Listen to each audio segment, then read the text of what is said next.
three wonderful students to play for us. Works by Paul Hindemith, J.S. Bach, and a work arranged by Kodai from J.S. Bach, a keyboard work. So very curious, interesting pieces. So I look forward to showing you them and hearing what our students can do with it. Would you like to introduce yourself? My name is Jeremy Mends. I play the viola. Where are you from? I'm from Houston, Texas. Okay. All right. And you're playing for us? Hindemith Verschwunden. Verschwunden is the title given to one of Hindemith's most famous viola concerti. All right. Looking forward to it.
music here. I would like to start. I want to first of all congratulate you on a lot of things you're doing well as a viola player. You stand great. Broad shoulders, viola out, you get a lot of bogies. And that has the potential to give you tons of projection and lots of, and ease. You know, it eases you up when people collapse around their instrument. They don't have as much ease. So this is all great, and you've got your feet planted still. Really like that. Congratulations. I'd like to change where you stand in relation to the piano. This being, of course, an orchestra in a sense. So you've got to imagine if you're in an orchestra, you know, you've got your violins. Well, there aren't violins in this piece, but you've got violas, you've got cellos, you've got wind instruments, and you've got a conductor. So you're going to be standing to this side of the conductor. But right now your orchestra's over here. So you need to stand nearer to your orchestra. Does that make sense? So, but I have a rule when I play with orchestra, you know, especially when I'm rehearsing with orchestra, I want to get, I think of orchestral sound as sort of something that you get wet with. You know, if you're standing outside on a hot day like today, in your swim trunks, and there's someone's got a big sprinkler system on, you want to get wet. And the question is how close or how far do you stand from the source of the water, right? You want to get saturated. You're going to move further in towards the source of the sprinkler system. If you want, you know, be gentle about how wet you get, how quickly, which is always me when I go into the Pacific Ocean for a swim in Australia, you know, at the wrong time of year. It's like, it takes me a while to get in. But days like today, I want wet. All right, so then you're going to walk back into your sprinkler system. This is a sprinkler system. It's a sound sprinkler system. And it's going to saturate you. And so when you play concerto, you've got to get a conceit of how far away from or how into that saturation of sound do you get. Does that make sense? And like I think I said this in our studio class earlier today, you need to have a little bit of sound assist to be able to come above the sound of the orchestra. So I want you to come over here. And, you know, actually in a way the music stand doesn't have to be here for this discussion right now. But the sound is coming out of here. There's a reason this is up. It's a reflector. So I want you to stand a little nearer to the reflector. You still have access to see your conductor, if you want to call your pianist a conductor. The question is, come a little further away now. And I'm going to go out there. And I want you to open with the opening cadenza. This piece, the cadenza is at the beginning and at the end, unlike a normal classical romantic concerto. So right now you have nobody with you. You're all by yourself for a little bit.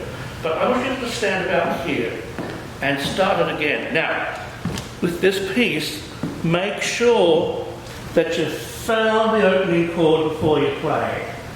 You know, some pieces, but in Mends concerto for violinists, you've got that first note, you've got to have that already ready, because there's almost nothing to help you there. So be ready with that. I'm just going to go down here, and off you go.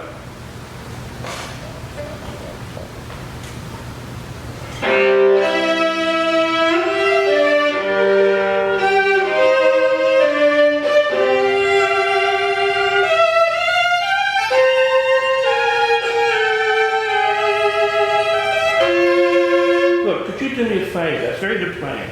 Could you turn your scroll a fraction more this direction and do the same thing again?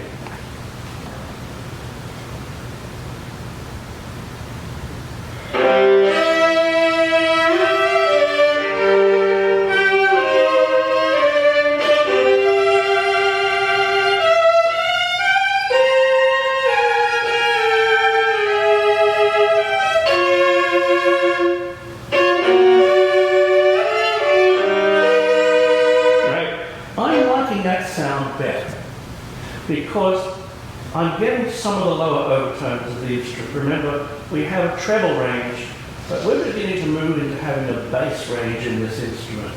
And We're not an overgrown violin, we're a slightly shrunken cello.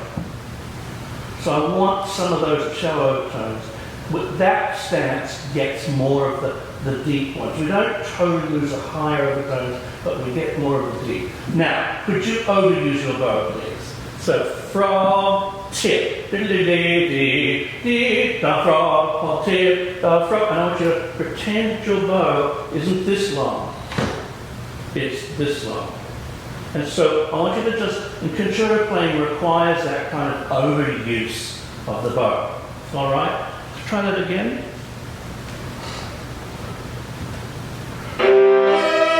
Oh, okay. Find that first chord, please.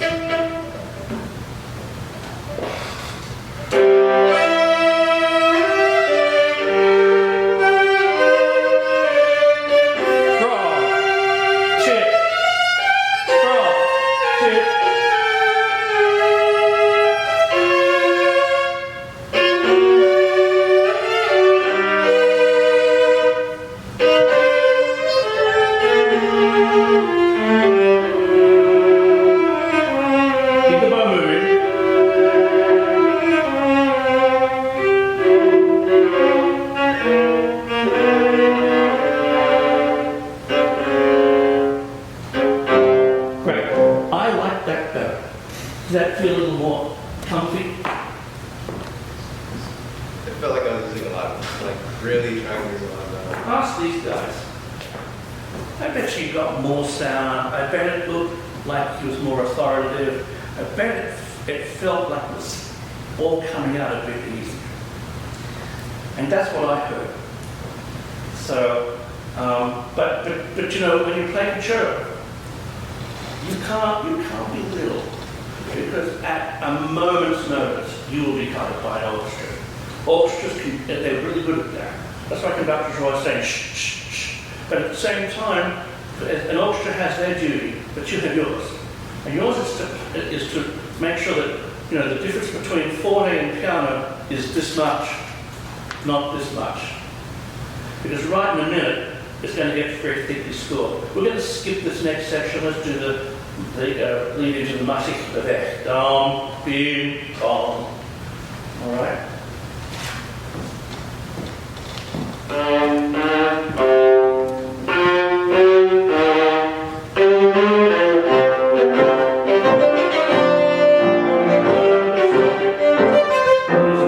When you started to play that, very beautiful, but you went like this with your head as you started playing the big fast stuff, almost as if you weren't interested in.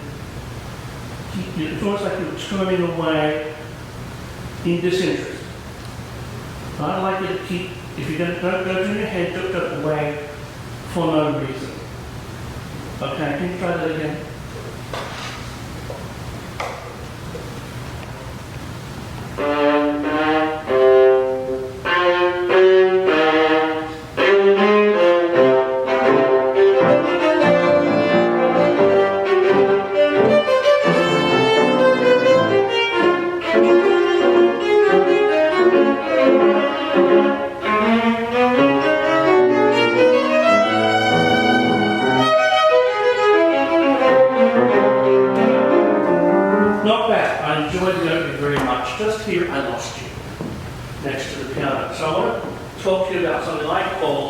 The listening strategy, which is how I listen, particularly when I play the piano, to some degree with orchestra. So my listening strategy goes like this. When I play the piano, play loud enough that you hear the piano in your ear less clearly. That doesn't mean playing above the piano. It means playing loud enough that the piano sound is not as dominant in your ear. Okay? Could you try that from, again, musicality?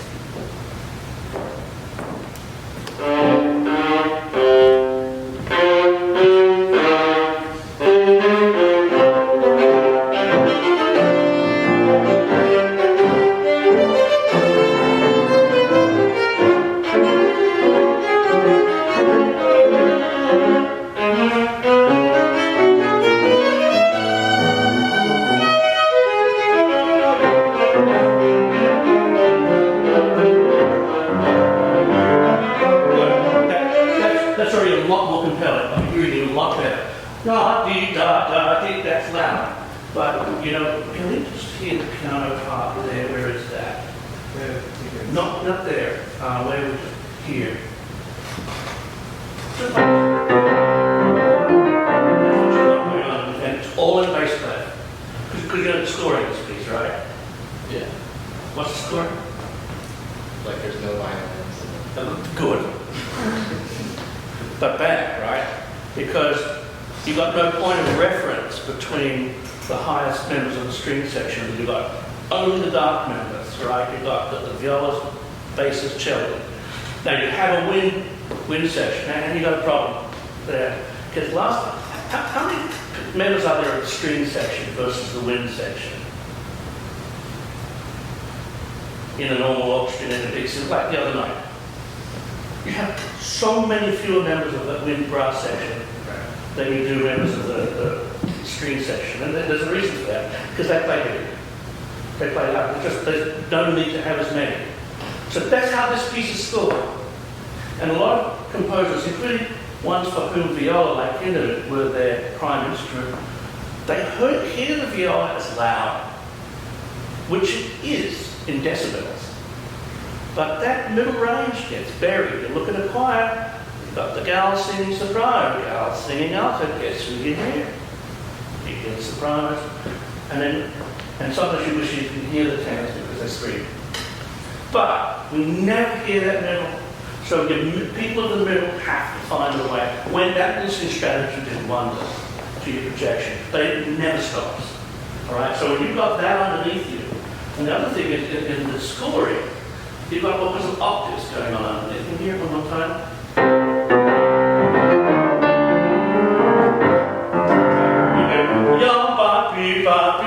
So that's a place to really come out. All right. Listen, do not be frightened to make a scratch. Because with kind of concerto playing I'm talking to you about, that doesn't get heard past these sort of electric outlets here. You know, when you're playing near a big concerto player, you hear a lot. And that's part of the trade. All right? That's much better. We don't have to go from the beginning. Let's actually go straight from that very spot. You know, hit this one here. Go directly from. No, we can skip that. Where's the yum bum dee da dee da dee da here? All right. So after D, 1, 2, third D. Now again, listening strategy. Play loud enough that the clarity of the piano is diminished in your ear.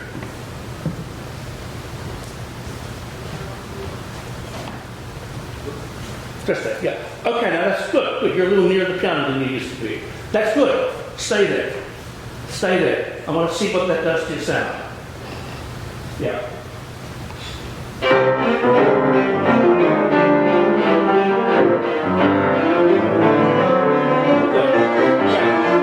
Now, let's take 2 steps forward. Now again.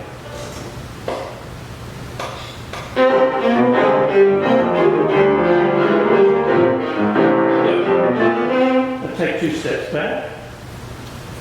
Right. Again.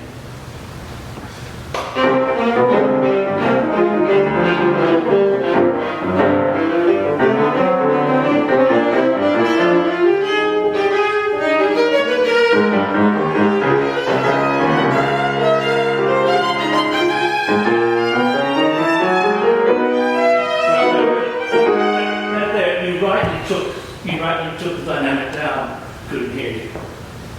So you see what I'm getting at. There are a lot of things that one can talk about when you hear somebody play, but this is job 1 of the concerto. Right? You can always ask your orchestra to play less. You can always ask your pianist to play less. But your job is to not get to that place. Your job is to find that way. Now, did you feel when you stepped close to the piano that you were less able to be heard or more able to be heard? Personally to you? Probably more. That's what I thought too. And not enough. Yeah. Overdo. I promise you, I am a quality control agent. If it's ugly, I'll let you know. All right? Please, so do it one more time, same place.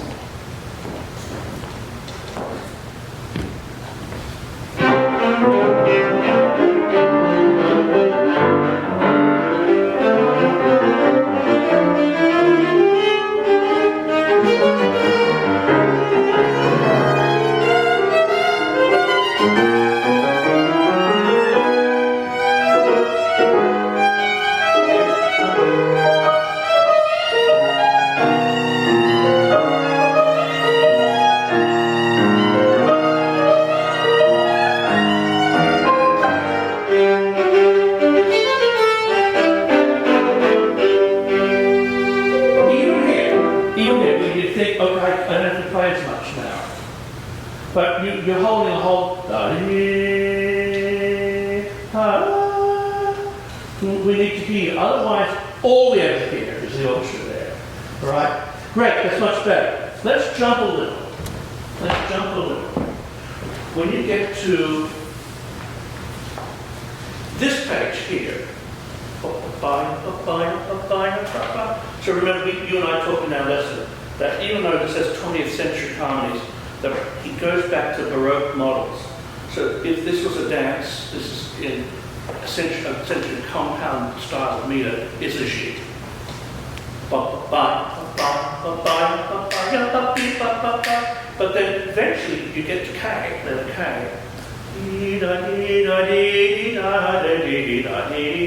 It's still a machine rhythm, but suddenly it becomes a totally different character. Now I need you to show me more vividly the changes in character. I would not get so small at K, even though it's a logical thing to do because he says to get smaller. Because if you get too small, you go below your orchestra, and then we just look good. I want you to sound good as you look good. Does that make sense? All right. So let's go from. Can we go from letter? The measure before letter I. Just where he starts. I think it's the easiest place.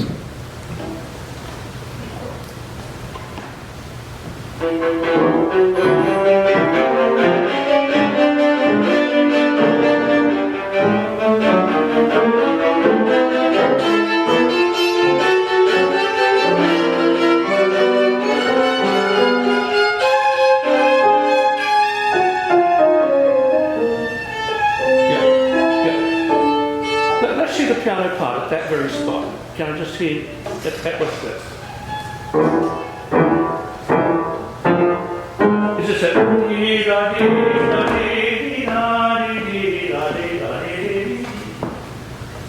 Or, sorry, where we stop? just where we stop here?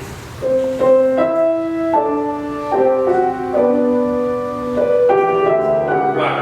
It's not particularly important there. It's still you. Okay. So can we go from bum bum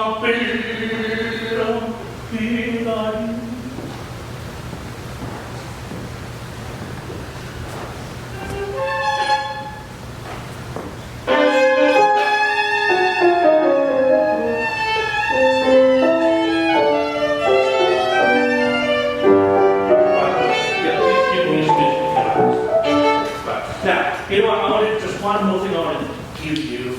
Yeah, we talked about this I think in the lesson, but I think it's very important for a bigger room, is this idea that you've got electricity coming through your strings, your electricity coming through your bow, and when you put it together, you have an arc, you have a reaction between the two surfaces. This applies equally in soft as in loud. So same kind of thing, and you may music computers.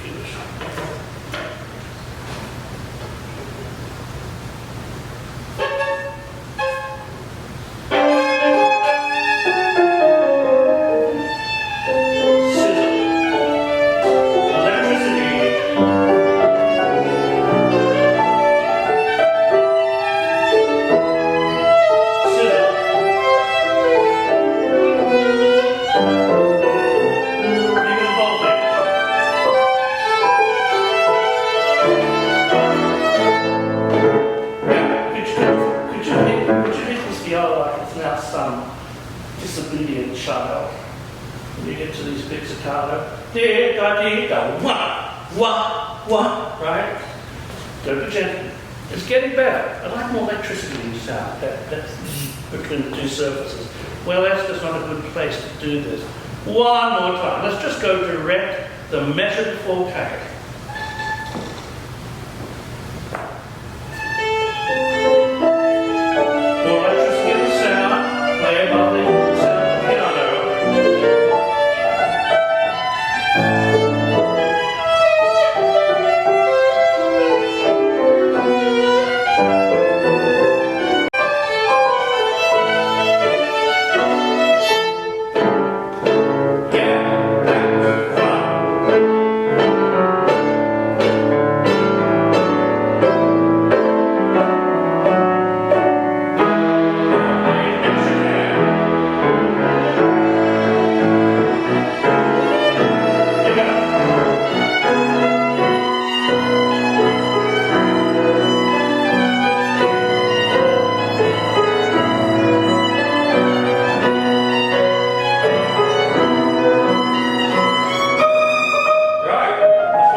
It's good. It's fun. Yeah. Especially when concerns about people. You know, because you've got to share this with a bunch of people. And one of the troubles of teaching these things in the academic context is we teach the notes, we teach the style, we teach the technique. But we've also got to remember that it's in abstract when it's in the studio. I don't know what you do your studio class. Where do you do it? Do you do it in a classroom? Yeah. So I'm fortunate enough where I am to do it in 250-seat theatre. And that changes how I teach from the classroom, from the studio to the studio class. And that's a place where a lot of things can go wrong because you're playing to a room that's a certain size to a room that's a whole different size, and the energy that's required to get the message across. That's why I'm really glad it's in a room like this, which it's high ceilings, it's got great acoustics, but it's forcing you to find that extra zing. Does that make sense? Before I finish, I just wanted to go to your cadenza here at S, and it was very good. But when you get to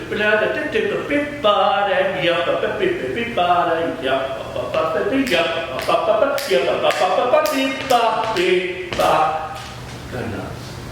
Yeah, it's almost like it's into a frenzy. Can we go directly at S? Well, not S. Yeah, actually S will be good with the piano leading.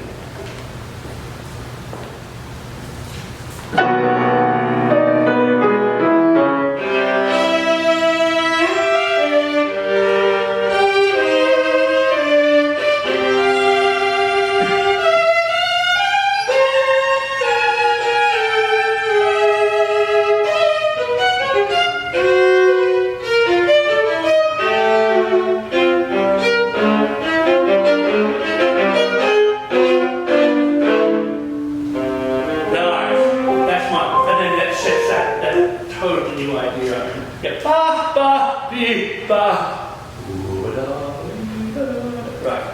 I like pushing it a little. But do it again and go crazy. Go nuts. Break a string.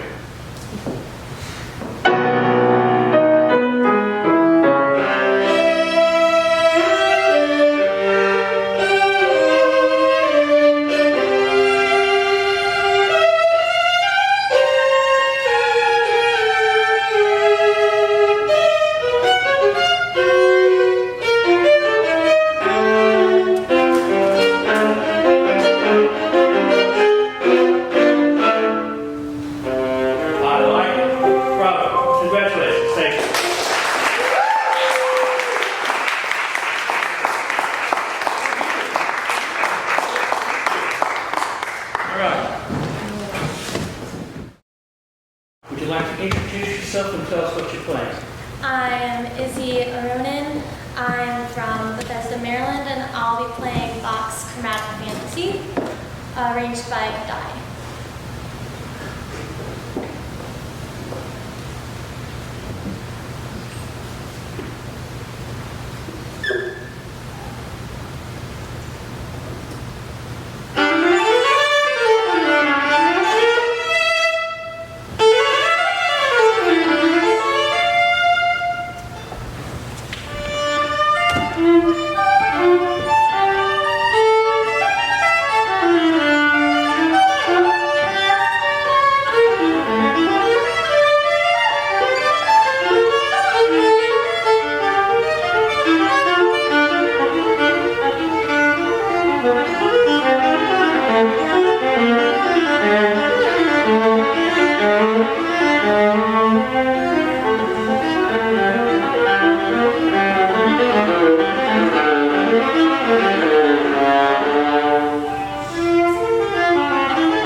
Thank you.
tour de force.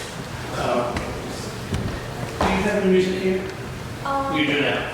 Because we're going to refer to some of it.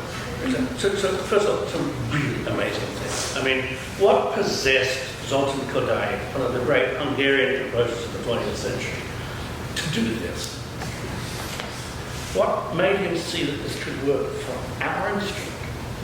I'd like to ask him those questions. You know, I don't know that we have any answers, but I mean, I'm really glad he did it. But it's a tour de force, but he chose us, which is pretty cool. I mean, we don't inherently in our rep have, you know, any solo Bach in like cello and violin, although we're about to hear some cello Bach after you, which I think in viola playing circles we consider to be pretty close to original because, hey, the cello has the same tuning, just an octave lower kind of thing. So they all work very, very similarly on the instrument, just an octave higher. So that's in one kind of transcription. It's almost a doable at sight. But this is a whole different thing because he took keyboard work and a very important keyboard work and turned it into this. So I'm sure you've heard the keyboard work. Right. Have you heard it on harpsichord? Yeah. And you've heard it on the piano? Mm-hmm. Right. Which do you prefer? First one. Okay, turn it on. It's more articulate. It's very intricate, and in this, for a thing that's got all these runs in it, very brilliant. Right. Mm-hmm. What I do like about the piano version, though, is like pianos do, is they have more levels of dynamic.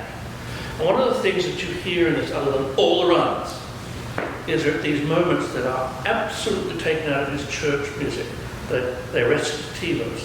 They're almost spoken. And one of the things an early professor of mine in teaching early music in Sydney, where I grew up, and I never forgot it. He said, 19th century music paints pictures. 18th century music speaks to you. Meaning that the Romantic composers tried to conjure up images through sound, whereas the 18th century composers tried to use speech-like forms to influence you emotion. It's always about emotion, it's just which way you go about doing it. So for all the virtuosity, all the runs in here, there's also hidden simplicities that if you can take some of the black notes away, might you get something more like a melody? Or might you get something that sounds like a recitative? So one of the things I wanted to talk with you about, I mean, very good plan, great digital facility, very good tone, lots of great things going on. So I want to just try and maybe get to the musical things more today than the technicals. One technical thing I'd like you to think about more is putting your feet into a V as you play, right? Particularly your right foot a bit more than the left. Can you put more of a V like that? Right. Now can you play from the beginning just for that reason?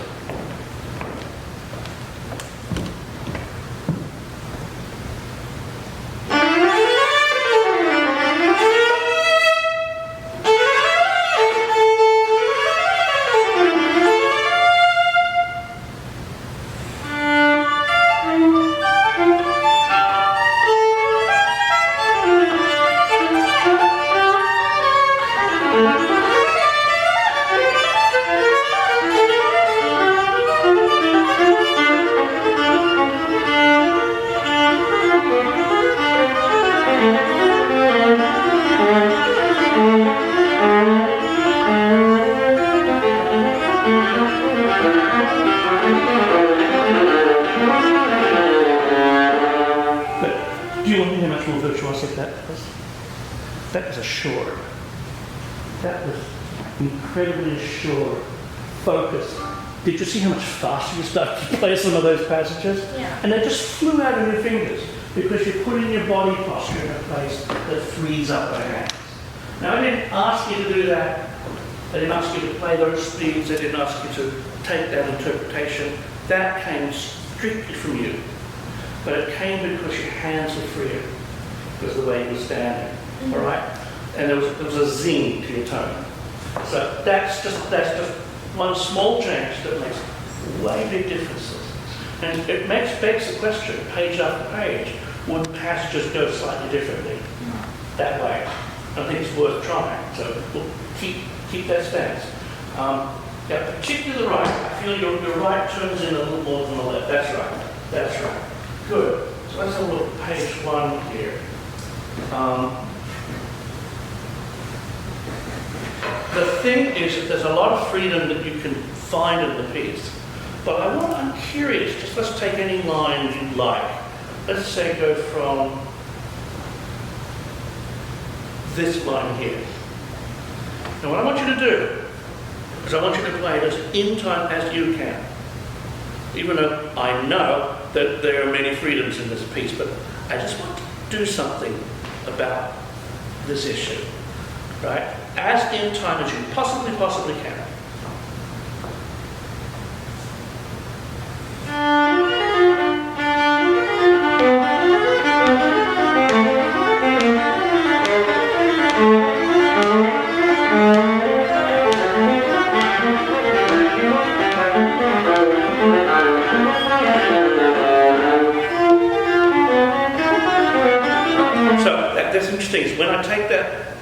When I take the freedoms away, it's a much harder piece.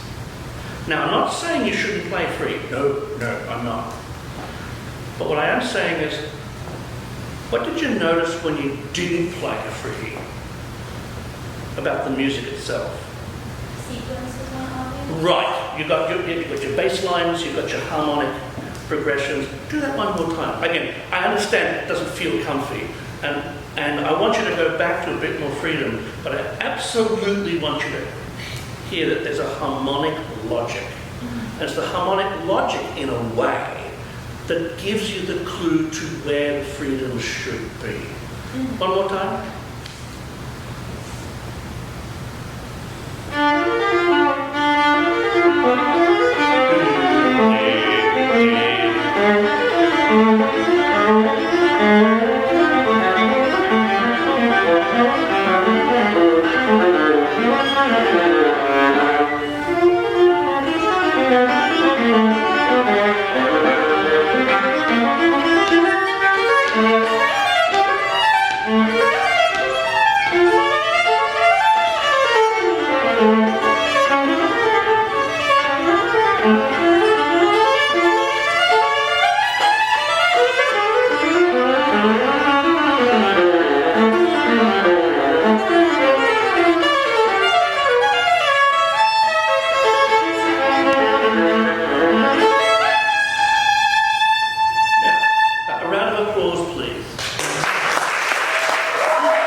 What went well about that, what you just did right now?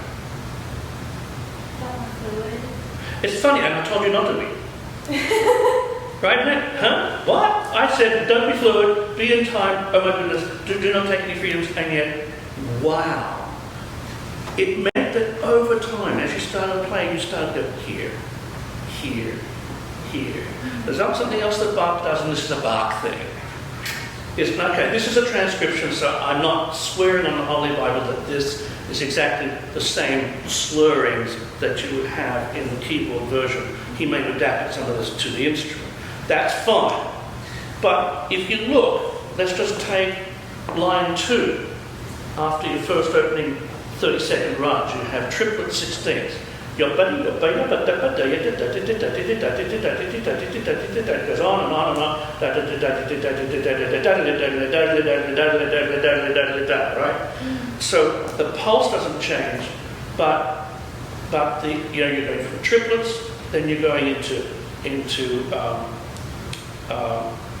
basically 16ths, and that's terribly exciting when he goes back and forth between those things.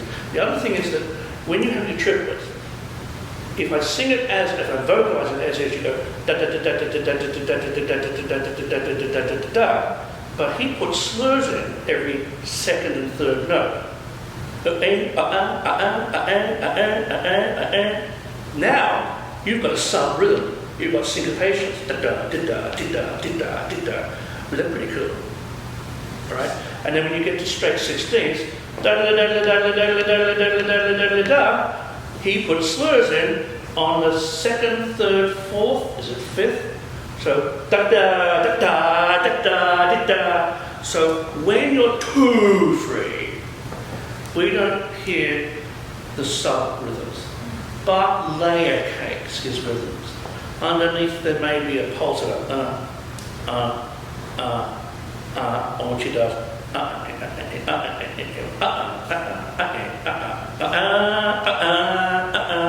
So those are terrible. This is what makes Bach so compelling to many listeners, is that it's so many layers to this cake, and he uses rhythms and then the other thing he does is sometimes there's a big old string crossing like this measure here. Can you actually go from here, roughly speaking, and then go over here? So this line here, roughly speaking, you can go anywhere you like. But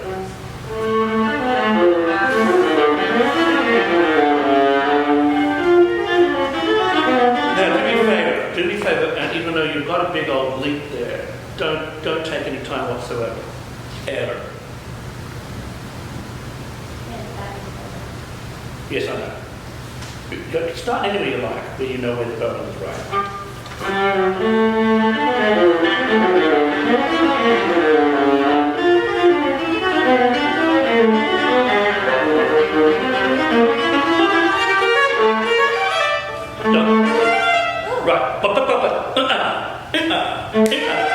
That's right. Remember the syncopation is there. Enjoy that. You know, as they'd say in the hot pot, get jiggy with them. Right? Show me that. Go from here. This is a good place to go.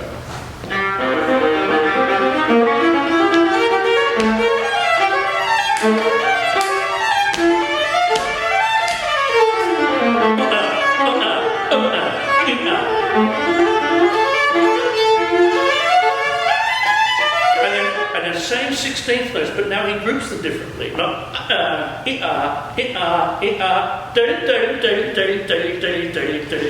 so underneath you go. Cool. And that's another element of Bach. This incredible rhythmic drive, but layering of rhythms. Best one I know, best piece for learning this from. Opening chorus, St. John Passion. It's like a brewing storm, the storm of the crucifixion coming. And he depicts it in the music. Underneath you've got the basses going, and on top of that the cello going, and on top of that the violas are going higher, It's 8 notes but slurred 2 and 2. On that, above that, you've got 16th notes slurred every 4 16th notes in the violins. Ya da da da dee dee dee dee da da da da dee dee dee. And on top of that, you have the oboes coming in conversation. Dee dee da dee da dee. Put that together. You have something that makes you want to tear your hair out. It's look at the opening chorus, John Passion. And all of the answers to that are in that. That layer cake of rhythms and slurs, slur patterns, and all of those kinds of things. So that first page suddenly became a very much different kind of interpretation when you pay attention to that and keep, like here, let's do the second page a bit. Again, for now, do it as in tempo as you possibly can. All right?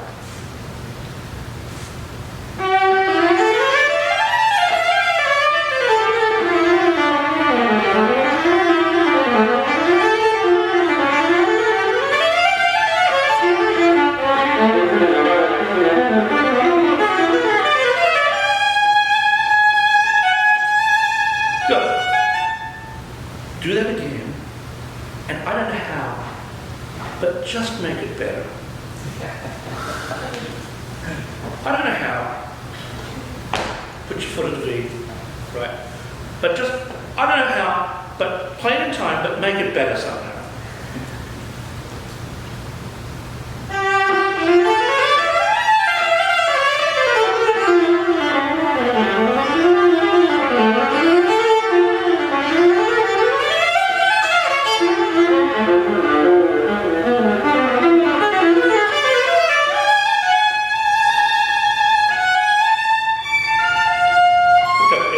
Was that better?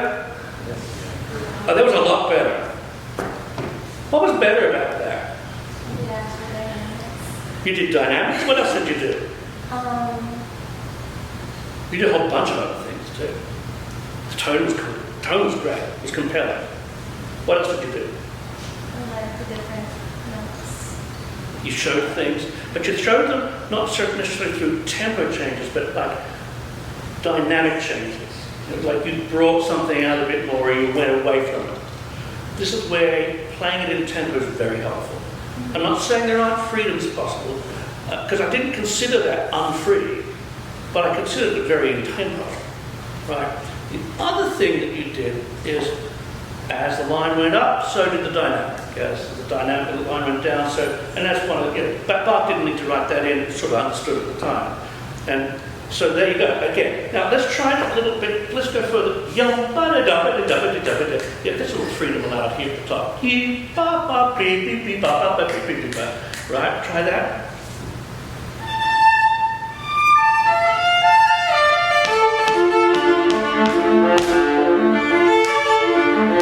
So I wouldn't take any time there. I just recognize you're going to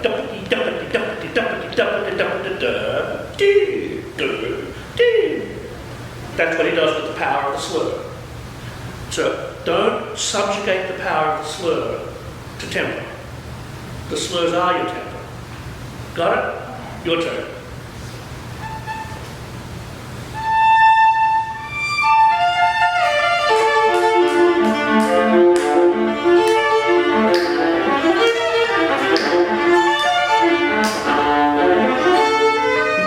Hint, use more bow.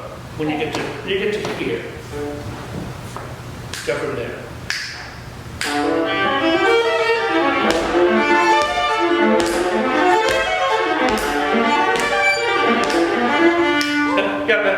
That's actually pretty good. It's not fun too. Yeah. Now there's another thing I want to introduce to you here, which applies all the piece through. There's this thing called emphasis and release.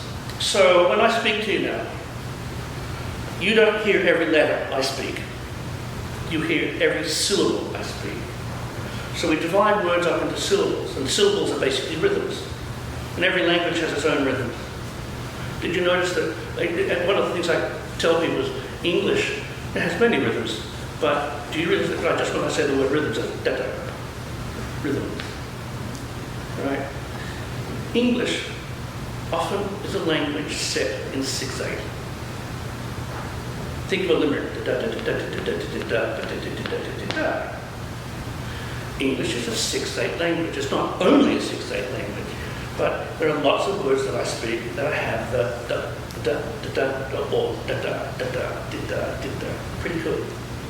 So in a way, we already know this by being speakers of any language, that we and when a kid learns a language, they hear the noises their mother makes, and they put those same noises to the rhythms of the words.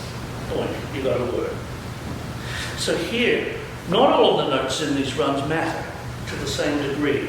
Like not all the letters in my word matter to create a spoken word, right?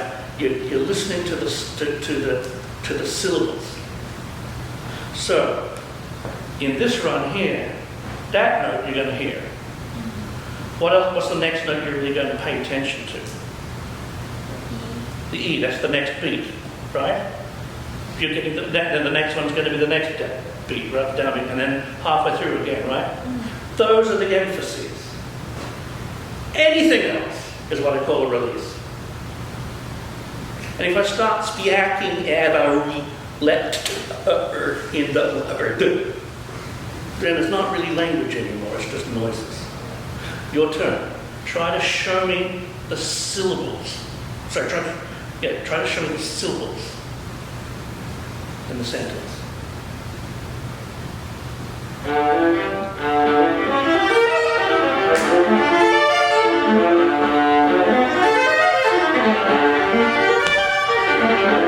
Remember, you don't have to nail every note to nail every note. Okay. Think of it like that. I don't have to nail every letter to speak the words.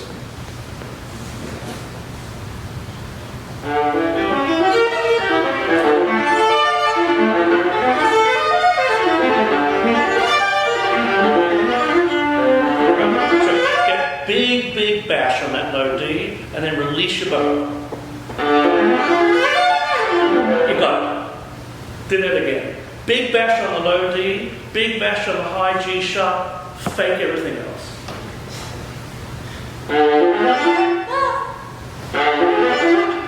Let's go back to the beginning of the line.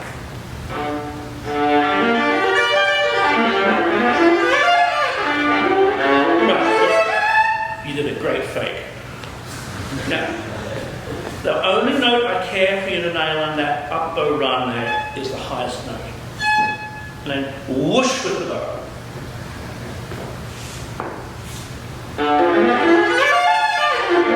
Yes! Do that again.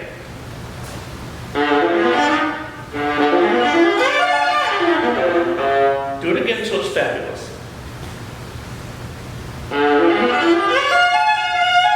Remember, try and nail too many notes. Just go from the bottom and the top and the next bottom. Good.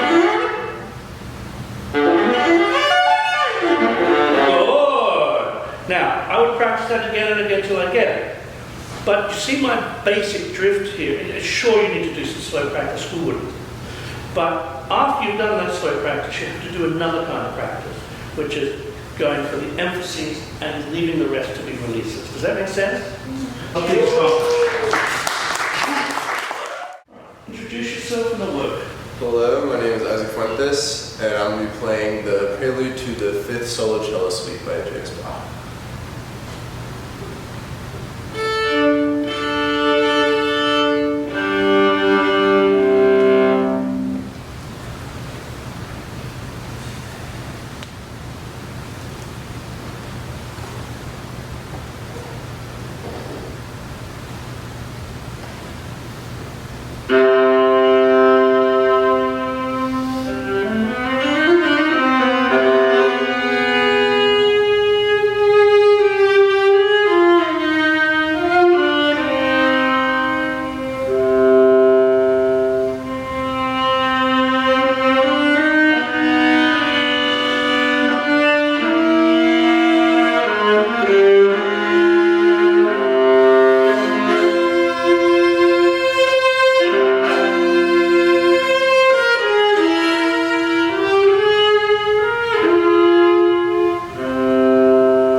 Okay. What I really like about the way you do this prelude, it's a prelude and a fugue. It doesn't tell you it's a fugue, it just is in the fast section. What I like about it is you just keep building up the emotion. It gets more and more powerful emotionally towards the very end. And this is written just like one of the organ preludes would be written. That's where you're going to take inspiration from. It's in the French overture form, which means the opening it's either in cut common or in 4/4, and it's got dotted rhythms, stately, just like the French, the quote-unquote typical French overture. And like a typical French overture, the middle, the half section is in triple meter, usually fugal, and in this case it resembles the same rhythm as a jig. Bum, ba, ba, ba, ba, ba, ba. Now, therein is the problem. So I found the first section, the prelude part, the slow section, I liked the runs, I thought it was quite dramatic, I enjoyed very much the improvisatory characteristics that you would draw straight from one of Bach's organ preludes. In a fugue, you have to be more rhythmically stable, because if you don't hear what he's doing with the thematic material. You know, Bach is the ultimate fugal writer. Fugue's actually a freer form than people give it credit for, but it is still a form that requires you to listen carefully, because you're seeing all the permutations the composer can put that thematic material into. Now, some fugue things can be more complicated, but generally speaking, and Bach spoke about this to his son, Carl Philipp Emanuel, the best fugue things are simple. Bum, bim, bum, bum, bim, ba-da-dee-dee-dee, bum, bum, bim. He did an even simpler one for violin, the G minor sonata. Bum, bum, bum, bee-dee-dee-dee, bum, bum, bum. Did an even simpler one in the second violin sonata. Ya-da-dum, bum, ba-dee-da-da-dee. That's it. So, the simpler the theme, the more things you can do with them. So I want you to be careful not to jump to the second beat. Dum bim bum bum bum bum bim bum bum bim bum bum bim bum bim. If you think carefully, can you play the first full downbeat, and then do the next full downbeat, and the next full downbeat after that? Just the numbers? Yes.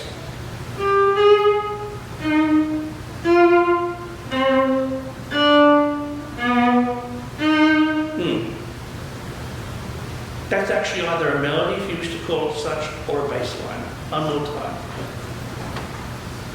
T, just the A flat.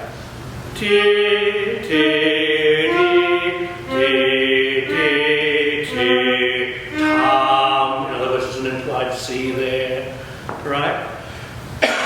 If you change the pulse too much, though, that very important structural underpinning gets lost from the top of that section.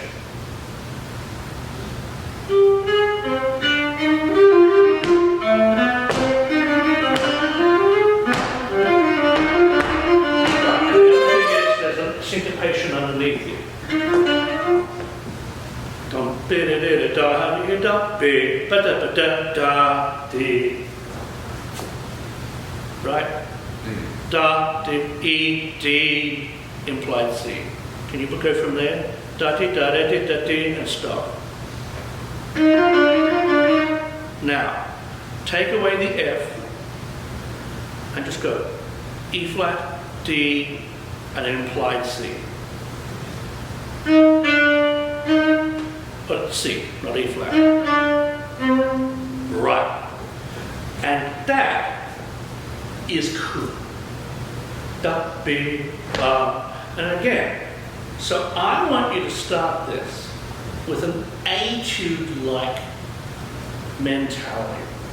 Now, because we know how good this music is. Oh, do we ever? Bach is so good that he doesn't need your help. We think, oh, the composer lives through me. without me, the composer, is nothing true. But when the composer lives through you, sometimes you just need to be alive to let the composer come through. That's what I'm trying to get you to do a little bit. I love the way you pace the climaxes in the piece. That is musical. But what I also want you to do is allow the fantasticness of this piece to come out all by itself. So can you pretend you're playing some, silly old Kreutzer etude? Da da da da dee da dee. I'm sorry, but I consider that rhythmic. I consider that free. Ha ha ha, dee ha ha ha, dee dee dee, 1, 2. Be careful. Don't go to that second beat quick. Don't beat, ba ba beat, ba ba ba ba beat, ba ba beat.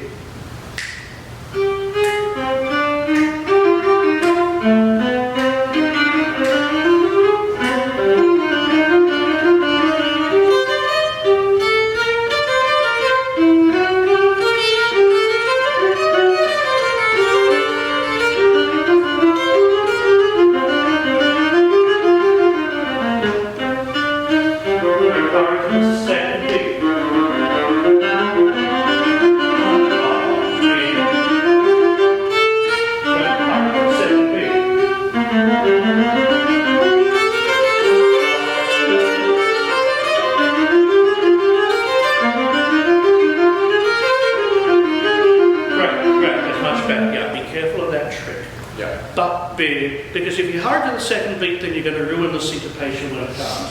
Da ba ba, da beat ba ba. I mean, if you thought of it like that all the way through, ba beat ba ba, ba ya ba ba. In fact, start it again and think that that's underpinning it. Ba ba ba ba, da beat ba di da ba ba.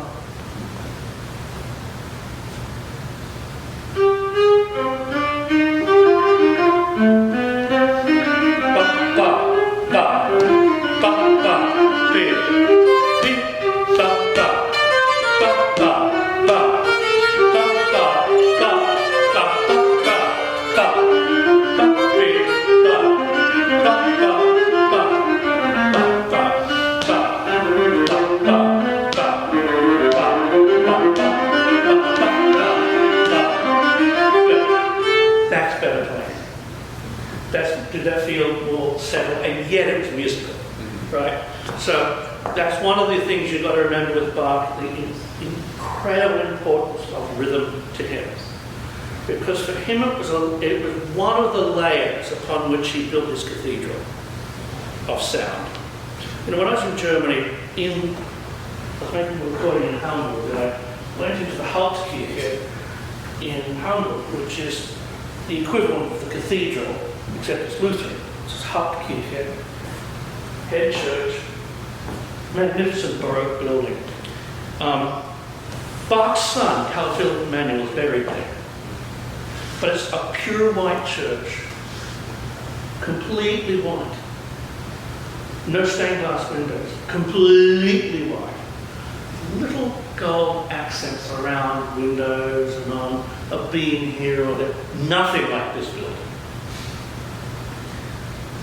It's still a Baroque church though, but it's Northern German Baroque. And the organist was playing Buxtehude. He was rehearsing, probably for the service later that day or that week. And I learned something about German music that I hadn't learned just by listening to it. You see, it was the plainest of plain. And you have to when it's that far north because it's so dark, so long in the day, and that's why you don't have the stained glass windows. You don't have the Italian sunshine to let in all this colour. You have German dark, dull weather 7 months of the year. So you let the light in, especially the days before electricity. But you know where that stained glass window really was? It was the organ music. All the colours that an organ can produce were there, warming that room right up. And that's when I realized German composers, particularly from Bach on up, the thing that gave them color and warmth was the inner workings of their pieces, their harmonies, the counterpoints, the underlying rhythms of a Luther and the chorale tune. And that's what I'm trying to get you to do a bit more of. Put that underneath, and then suddenly this becomes a Gothic cathedral. Does that make sense? Got it. All right, so let's jump a little bit. Yes, let's go from here, measure 80. So don't forget, underneath, there's a hidden theme. Yum, ba-dee-dee, da-da-dee, da-da-dee, da-da-dee, da-da-da, directly from the opening material. But again, think ba-ba-bee, ba-ba-bee, from 80.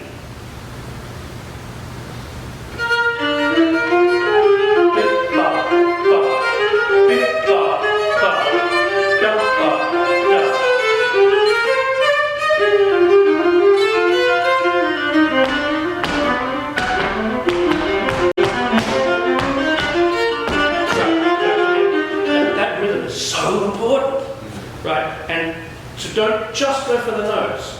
Go for the underlying ba, ba, ba, and get ba, ba, ba, ba, ba, ba, ba, ba, be, ba. Hear me out. Do, ba, ba, ba, ba. He does it just like I was saying earlier today with the power of the slow.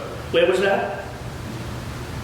All right, so let's just go from here. Yum, ba, da, ba, dee, bom, bom, dee.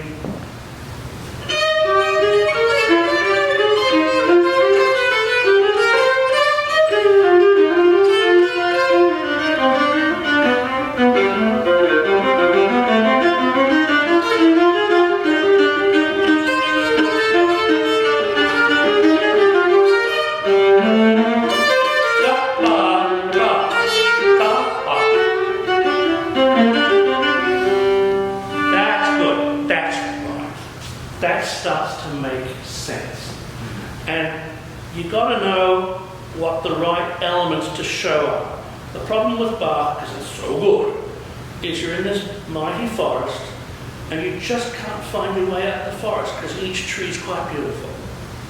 Oh, there's a fern. That's nice. There's some moss. That's nice.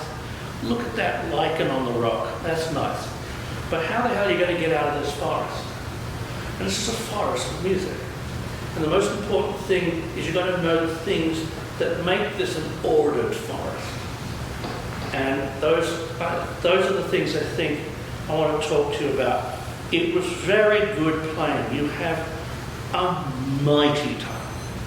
That's a mighty tone that's filling up the room. And the emotions that you came, the way you paced the climaxes, which this piece certainly has.